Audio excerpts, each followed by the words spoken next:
اللہ کی تقدیروں پر صبر کرنا چاہیے، یہی کامیابی کا راز ہے۔ وَاسْتَعِینُوا بِالصَّبْرِ وَالصَّلَاةِ، صبر اور صلاۃ کے ساتھ مدد طلب کرو۔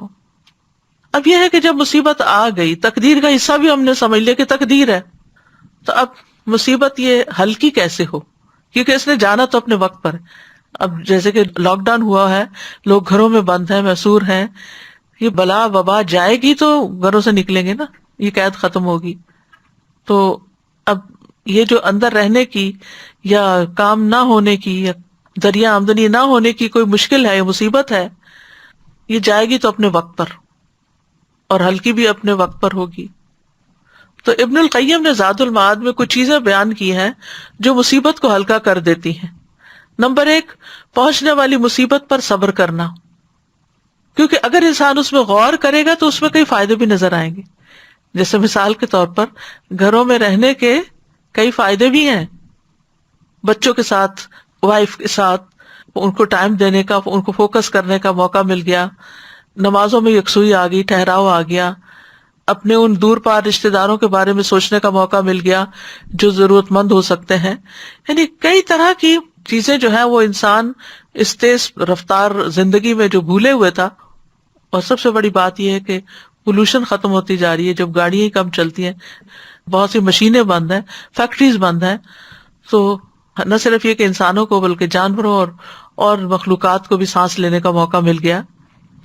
تو پہلی چیز یہ ہے کہ انسان صبر سے کام لے۔ دوسری چیز یہ ہے کہ اپنے سے زیادہ مصیبت میں مبتلا شخص کو دیکھے کہ وہ تو مجھ سے بھی زیادہ تکلیف میں ہے، تو اس کی تکلیف ہلکی ہو جائے گی۔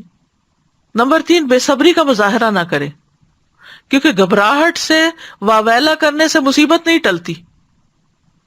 نمبر 4، صبر اور ثواب سے محروم نہ ہو، انا للہ و انا الیہ راجعون پڑھ لے۔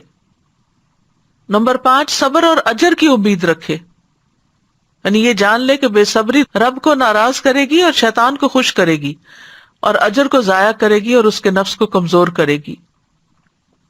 نمبر 6، یہ کہ جب تک مصیبت باقی رہے صبر سے لذت محسوس کریں، اندر ہی اندر چپکے اپنے رب کو پکارتے رہیں، اس کا ذکر کرتے رہیں، تو آپ کے دل میں اللہ کی محبت میں اضافہ ہو جائے گا۔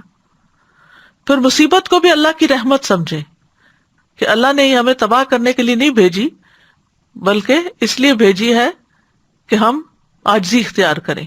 پھر 8ویں بات یہ کہ مصیبت کو ناپسند نہ کریں، کیونکہ کتنی ہی چیزیں ایسی ہیں جو انسان کو ناپسند ہوتی ہیں، لیکن اسی میں انسان کی نجات ہوتی ہے۔ فضل بن سہل کہتے ہیں کہ بیماریوں میں نعمتیں ہیں، کسی عقل مند کو ان سے ناواقف نہیں ہونا چاہیے، بس یہ گناہوں کو مٹا دیتی ہیں اور صبر کے ثواب کا ذریعہ بنتی ہیں اور غفلت سے جگاتی ہیں۔ آیت میں آتا ہے ہوا مولانا، وہ ہمارا مالک ہے، وہ ہمارا رب ہے، محافظ ہے، مددگار ہے۔ تو اللہ سبحانہ تعالیٰ کے مولا ہونے کا تقاضا کیا ہے کہ ہم اس کی قضاء و قدر پر راضی رہیں، اور یہ یاد رکھیں کہ اللہ کے ہر فیصلے میں بھلائی ہے۔ قُل لَن يُصِيبَنَا إِلَّا مَا كَتَبَ اللَّهُ لَنَا هُوَ مَوْلَانَا،